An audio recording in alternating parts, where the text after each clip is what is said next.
Working with the runes can feel really confusing. There is a lot of information out there, and let's be honest, it doesn't always tally.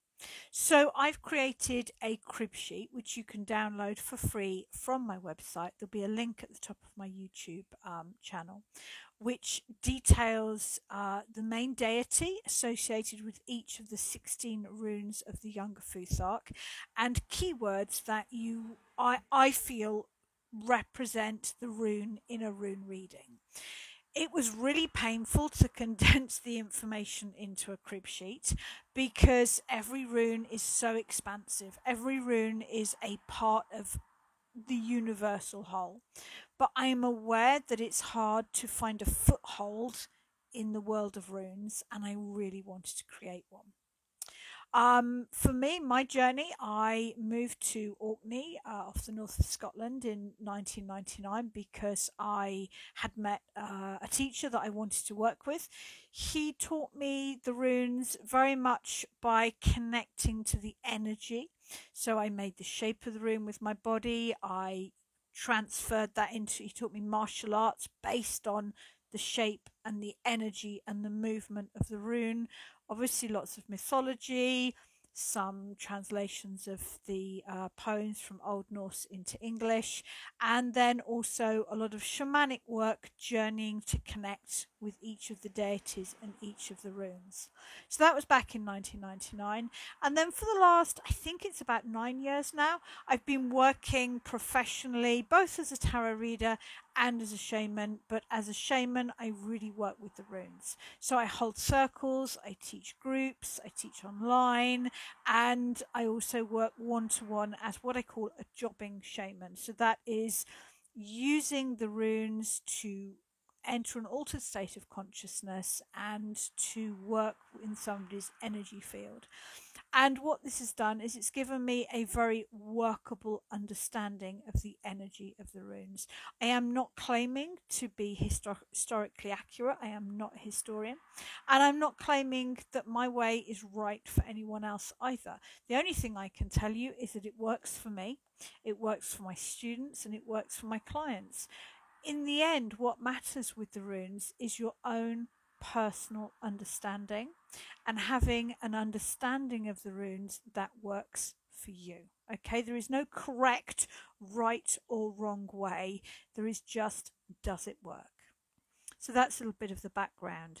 This is my rune deck. It's been made for me by a peer and friend, and it's on Hazel, which I associate with Frey, which is one of the gods that I work with probably the most.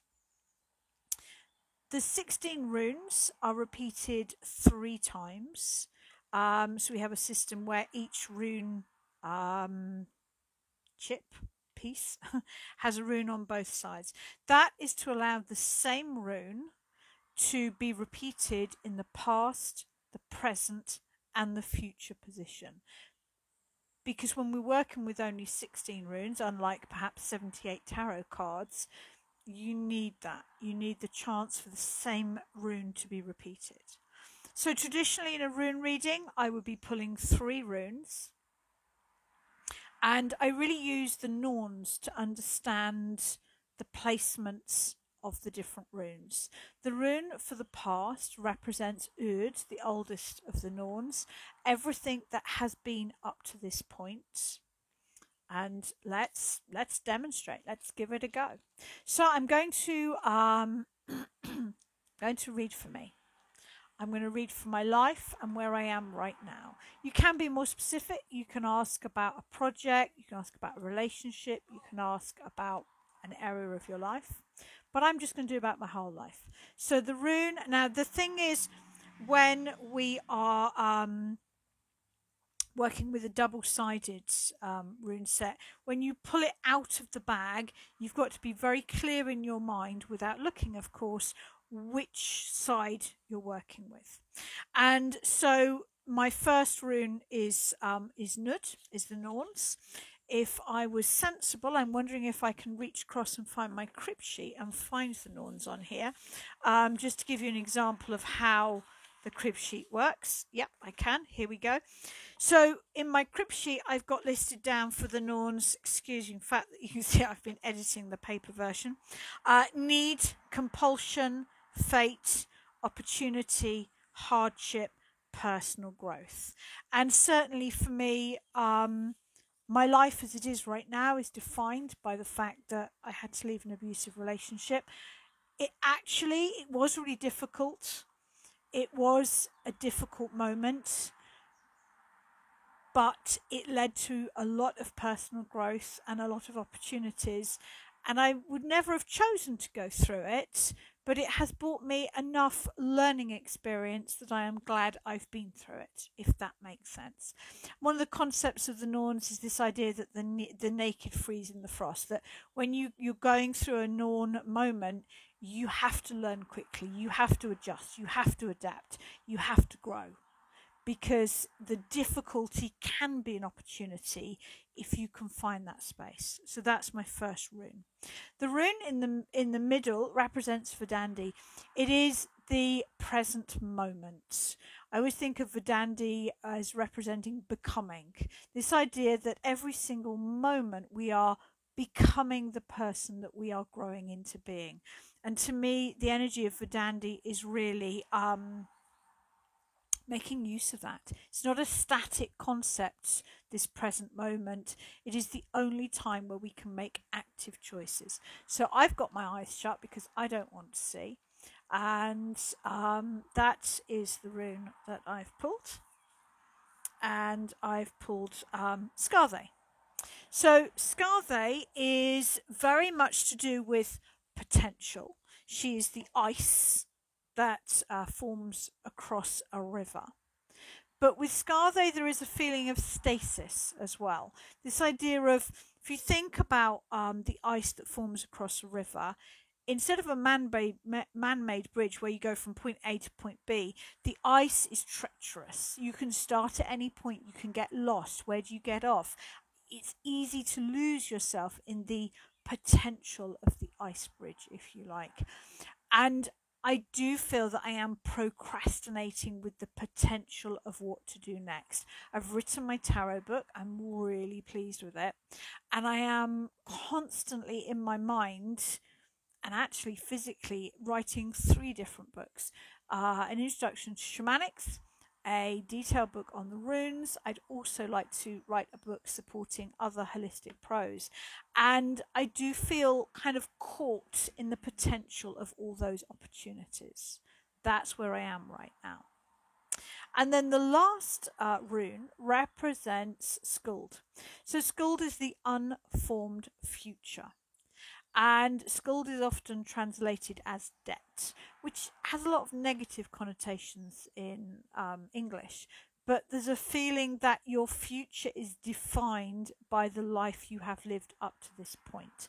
And as in a simple example, could I run the marathon tomorrow? No, because I have not invested enough of my time into training. So the idea that your opportunities for your future are defined by the choices up to this point. So again, I am shutting my eyes. I am looking for the rune. There, to define my future. And we've got Laug. The sound of the rune is Laug, the deity is Njord, and Njord is very much about wealth. Hurrah, I could do a little bit of that. It's been a bit of a tough time for me. I'm a single mum with 14s, and yeah, it's been hard, particularly with the cost of living crisis. So just coming to my crib sheet, I know I didn't do it with Scarthe, but just coming to my crib sheet for Njord. There we go. We've got water, wealth, trade, journey, negotiations, and depths. Interestingly, I am planning a trip to Scandinavia this summer. I'm taking my sons, my daughters off to America, so I'm going to take my boys on a journey, and it feels really important. This pull to go back to Scandinavia feels really important. So journey sometimes the runes are just really simple. It could be referring to that. negotiation and trade is interesting.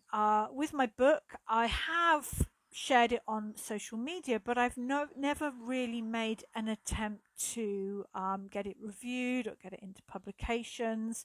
And I've literally just started doing that. I've literally started approaching various sort of alternative magazines and bloggers, asking them if they would consider writing a review or a post about my book, which is, I guess, seeing my book more as a business opportunity rather than just a labour of love.